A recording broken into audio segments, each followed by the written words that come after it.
Tuhan Allah Bapa kami yang bertata di dalam kerajaan surga, kami bersyukur karena Tuhan terus yang memanggil kami untuk kami boleh belajar kebenaran firman Tuhan. Kiranya Tuhanlah yang menolong setiap kami untuk kami boleh mengikuti renungan Habatus ini dari awal sampai pada akhirnya. Dan Roh Kudus-Mu yang memberikan kemampuan kepada kami sehingga kami boleh mengerti setiap firman yang kami dengar bersama-sama dan boleh dapat kami lakukan di dalam kehidupan kami. Kami serahkan Tuhan dari awal sampai pada akhirnya ke dalam tangan kuasa-Mu. Hanya di dalam nama Tuhan Yesus kami sudah berdoa bersyukur. Amin. Halo anak-anak, jumpa lagi dalam renungan Habatus. Hidup aku bagi Kristus.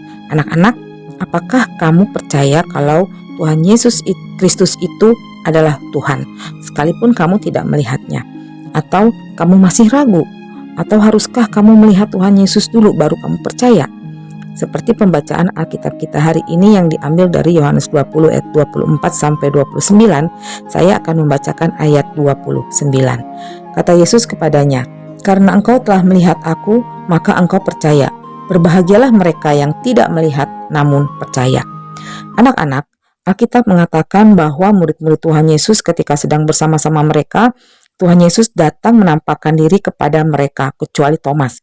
Pada waktu itu Thomas tidak ada, ya. Nah, Thomas adalah salah satu murid Tuhan Yesus yang tidak mudah percaya dengan kesaksian teman-temannya, yaitu murid-murid Tuhan Yesus yang lainnya. Thomas tidak percaya kalau tidak melihat dengan mata kepalanya sendiri, dan Thomas mau membuktikannya sendiri. Anak-anak, Tuhan Yesus mengasihi Thomas, walaupun Thomas tidak percaya dengan kehadiran Tuhan Yesus di depan teman-temannya. Dengan cara apa Tuhan Yesus tetap mengasihi Thomas supaya Thomas bisa percaya kepada Tuhan Yesus yang sudah menampakkan diri kepada teman-temannya? Nah, dalam 8 hari setelah pertemuan dengan Tuhan Yesus, murid-murid Tuhan Yesus berkumpul kembali di rumah dan Thomas juga ada bersama-sama dengan murid-murid Tuhan Yesus yang lainnya. Alkitab mengatakan pintu-pintu terkunci, artinya tidak ada satupun orang yang bisa masuk ke dalam rumah tersebut. Tetapi Tuhan Yesus datang dan berdiri di tengah-tengah mereka dan berkata, "Damai sejahtera bagi kamu." Dan berkata kepada Thomas, "Taruhlah jarimu di sini dan lihatlah tanganku." Lalu Tuhan Yesus juga menyuruh Thomas untuk mencucukkan tangannya ke dalam lambungnya dan berkata, "Jangan engkau tidak percaya lagi, melainkan percaya." Anak-anak, Thomas orang berdosa, murid-murid yang lain berdosa, termasuk juga kamu, saya, dan semua orang di dunia ini. Ingat Roma 3:23, karena semua orang telah berbuat dosa dan telah kehilangan kemuliaan Allah. Tetapi karena begitu besar kasih Allah kepada kamu, saya, dan semua orang di dunia ini, Allah rela mengutus anaknya yang tunggal untuk meninggalkan kerajaan surga, datang ke dunia menjadi serupa dengan manusia, yang dikandung oleh seorang perawan yang bernama Maria. Dilahirkan di sebuah kandang yang disimpan dalam palungan yang dibungkus dengan kain lampin.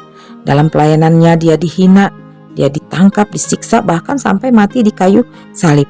Pada hari ketiga dia bangkit, naik ke surga, hidup kekal selama-lamanya. Semua yang dia lakukan untuk menebus manusia dari dosa. Kalian pasti tahu siapa dia. Dia adalah Tuhan Yesus Kristus. Nah, anak-anak, melalui seorang yang bernama Thomas ini, sebagai pembelajaran bagi kamu dan saya untuk terus mempercayai bahwa Tuhan Yesus adalah Tuhan dan Juru Selamat kita. Kasih Tuhan Yesus nyata bagi setiap orang yang percaya kepadanya. Seperti Tuhan Yesus mengasihi Thomas, begitu juga kepada kamu, saya, dan semua orang di dunia ini yang percaya. Nah, anak-anak, maukah kamu dan saya walaupun belum bertemu dengan Tuhan Yesus secara fisik, tapi kita bisa tahu melalui Roh Kudus yang memberikan kepada kita pengertian, sehingga kita boleh terus belajar melalui firman-Nya untuk terus bertumbuh dan mengenal akan Tuhan Yesus yang kita sembah. Sehingga kamu dan saya semakin percaya hari lepas hari, sehingga kehidupan kita mau terus untuk memuliakan Tuhan, agar hidup kita bagi Kristus. Mau ya anak-anak? Habatus, hidup aku bagi Kristus. Untuk anak-anak yang mau menerima keselamatan dari Tuhan Yesus Kristus, Yohanes 14 ayat 6. Kata Yesus kepadanya, "Akulah jalan dan kebenaran dan hidup. Tidak ada seorang pun yang datang kepada Bapa kalau tidak melalui aku." Amin. Mari kita berdoa.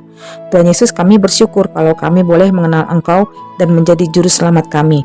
Kiranya Roh Kudus-Mu yang terus menolong kami untuk kami menjadi murid Tuhan yang setia, sehingga kehidupan kami senantiasa memuliakan Tuhan.